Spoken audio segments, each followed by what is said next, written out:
नमस्कार। हल्ला बोल के इस खास एपिसोड में आज हमारे साथ मौजूद हैं जोगिंदर दहिया जी। जैसा कि आप सभी जानते हैं कि आजकल हमने जो है नरेला के जाम के खिलाफ जो है एक मुहिम छेड़ रखी है, एक जन आंदोलन छेड़ रखा है, ताकि नरेला के जाम के लिए जो जिम्मेवार लोग हैं, जो जिम्मेवार कारक हैं, उन तक हम जनता की आवाज़ पहुंचा सकें। तो सब पहले जोगिंदर दहिया जी, आपका कार्यक्रम में बहुत बहुत स्वागत है। धन्यवाद अमित जी, आपका और आपकी टीम का, जो ग्रामीण क्षेत्र की समस्याओं को उठाने का आपने बीड़ा उठाया है, उसके लिए आपका और आपकी टीम का बहुत बहुत धन्यवाद। दहिया जी, सबसे पहला मेरा सवाल ये है कि पिछले अगर एक दशक की अगर बात करें तो नरेला के रहने वाले लोगों का लिविंग ऑफ स्टैंडर्ड तो बढ़ा, मगर उसी अनुपात में सड़कों पर गाड़ियों की संख्या भी बढ़ी और सड़कों पर जाम भी बढ़ा। इसके लिए आप जिम्मेवार कारण कौन से मानते हैं और किसकी जिम्मेवारी थी जो इस जाम को नियंत्रित करके रखता? जिस अनुपात में लिविंग ऑफ स्टैंडर्ड बढ़ा, उसी अनुपात में सड़कों पे जाम को नियंत्रित किया जा सके, परिवहन सुविधा जो है पब्लिक के लिए वो बेहतर हो सके। इसकी जिम्मेवारी किस पे थी और किसने अपनी जिम्मेवारी का निर्वहन नहीं किया? मैं चाहूँगा कि आप दर्शकों को फेडरेशन के अध्यक्ष के तौर पर विस्तार से ज़रा बताएं कि ये नरेला के जाम की जो समस्या है ये क्यों आखिर इतनी बढ़ गई? देखिए, जिम्मेवारी तो हमारे जो यहाँ से प्रतिनिधि चुन के जाते हैं उनकी होनी चाहिए, लेकिन बड़े दुर्भाग्य की बात, आज तक नरेला को सक्षम नेतृत्व नहीं मिला। जो भी नेता आता है वो अपना उल्लू सीधा करके चला जाता है, जनता बेचारी वहीं की वहीं रह जाती है। रही जाम की समस्या तो नेताओं के साथ साथ अधिकारियों की भी लापरवाही का नतीजा है, क्योंकि अधिकारी भी नहीं चाहते इस जाम का कोई समाधान हो, क्योंकि सब की जेबें गर्म होती हैं इससे।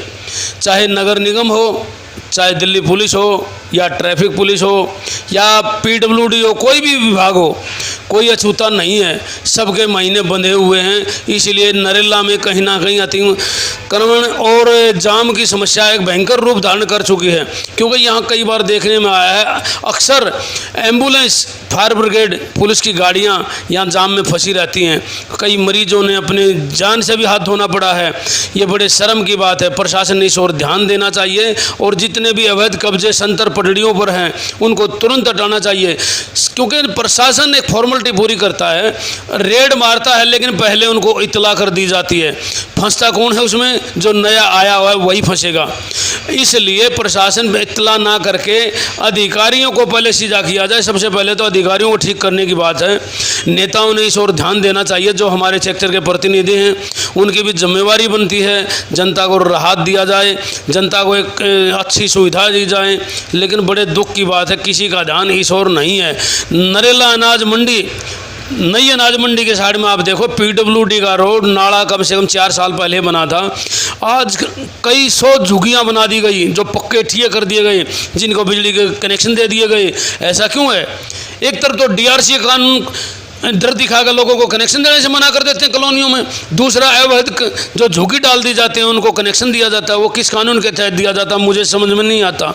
उस रोड पे आए दिन कोई न कोई टूरिस्ट वालों के ऑफिस, या कोई मैकेनिकल लाइन के, या कोई चाय पानी के होटल, या गाय की डेयरी, या वैसे झुग्गियाँ डाल के आए दिन उसको बढ़ाया जा रहा है और डीडीए तक उस साइड को कवर कर लिया गया है। मंडी वाली साइड भी अवैध कब्जे होने लग रहे हैं।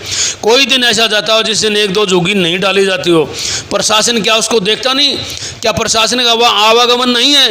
पूरे डीडीए का, पूरे एमसीडी का, पूरे पीडब्ल्यूडी का, सबका मेन रोड से गुजरना है। पुलिस का अक्सर आना जाना है, क्योंकि एसीपी कार्यालय भी उधर ही है, तो पुलिस प्रशासन, एसएचओ सबको वहीं के जाता है। तो सरकारी अमला कोई भी उस ओर ध्यान नहीं देना चाहता, इसलिए समस्या यहाँ विकराल रूप धारण कर चुकी है। और जाम हमारे लिए एक जी का जंजाल बन चुका है। सही पूछो तो हमारे यहाँ एक रिलेटिव आने से भी डरते हैं, क्योंकि नरेला में लोग घुसते बिल्कुल घबराते हैं, क्योंकि नरेला में अगर गाड़ी लेकर निकल गया तो 2 घंटे से पहले पार नहीं हो पाएगा। इसलिए इस जाम की समस्या समाधान करना बहुत ज़रूरी है। नरेला का जो जाम है वो 1 दशक से ज़्यादा का समय हो चुका है, लेकिन जैसा जोगिंदर दहिया जी बता रहे हैं, जोगिंदर जी एक सवाल मन में आता है कि सड़क चाहे पीडब्ल्यूडी की हो या डीडीए की हो, अतिक्रमण को रोकने की जिम्मेवारी आखिर किस अमले पे है? नगर निगम जिम्मेवार है या सड़क जिसकी होगी वही डिपार्टमेंट जिम्मेवार है? अतिक्रमण रोकना किसकी जिम्मेवारी है? देखिए, दुर्भाग्य तो यही है, रोड पीडब्ल्यूडी का, जिम्मेवारी एमसीडी की। मैं तो ये कहता हूँ पीडब्ल्यूडी का रोड है तो उसी की जिम्मेवारी फिक्स कर दी जाए। नहीं, फिलहाल तो एमसीडी की जिम्मेवारी है ना। तो सवाल ये पैदा होता है कि अगर पिछले 1 दशक को लेकर जब हम चर्चा कर रहे हैं तो पिछले 1 दशक में फेडरेशन के नरेला के अध्यक्ष के तौर पर आपको कितने ऐसे मौके याद आते हैं जब नगर निगम ने अतिक्रमण हटाओ अभियान चलाया हो? देखिए, नगर निगम ने कभी अभियान नहीं चलाया। नगर निगम तो फॉर्मेलिटी पूरी करता है। नगर निगम का कोई भी विभाग सुचारू रूप से कार्य नहीं कर रहा, चाहे वो सफाई वाला हो, चाहे वो लाइसेंस वाला हो, चाहे वो कोई भी है। नगर निगम का तो बिल्कुल भट्ठा बैठा हुआ है। नगर निगम कितनी लापरवाही शायद कहीं है। आप अपना हाउस टैक्स जमा कराने जाओगे तो आपको इतने कानून बता दिए जाते हैं कि आप मजबूर होकर सोचोगे यार फिर देखेंगे इसको। तो इसलिए नगर निगम का तो अपने हाथों ही बेड़ा गर्क हो रहा है और नगर निगम के अधिकारी ही इसको फलीता लगाने का कार्य कर रहे हैं। और अगले चुनाव में शायद जो पार्टी सत्ता में उसको पता भी चल जाएगा नगर निगम में हालात कितने बद से बदतर हो रहे हैं। जैसा कि आपकी भी जानकारी में होगा कि निगम के जो कर्मचारी हैं उनको कई महीनों से सैलरी नहीं मिली, जो रिटायर्ड कर्मचारी हैं उनको पेंशन नहीं मिली, उनमें से 10-15 की तो मौत भी हो चुकी है। अब तो शायद मौतों का आंकड़ा बढ़ गया होगा। मैं ये मौतों का आंकड़ा 2-2.5 महीने पहले का बता रहा हूँ। हमने केशवपुरम में एक मीटिंग अटेंड की थी रिटायर्ड कर्मचारियों को, जिसमें दिल्ली के कई एसोसिएशन शामिल हुए थे। उनका ये डाटा था इंटरनल कि 15 से 20 की संख्या में रिटायर्ड कर्मचारियों की पेंशन ना मिलने की वजह से इंतज़ार में मौत हो गई। कई पेंशनधारी हैं जो कि फाका कशी के स्तर पे आ चुके हैं और कईयों ने तो यहाँ तक कहा कि पेंशन न मिलने की वजह से घर में बच्चे ही सम्मान नहीं देते। तो ये तो नगर निगम का हाल है।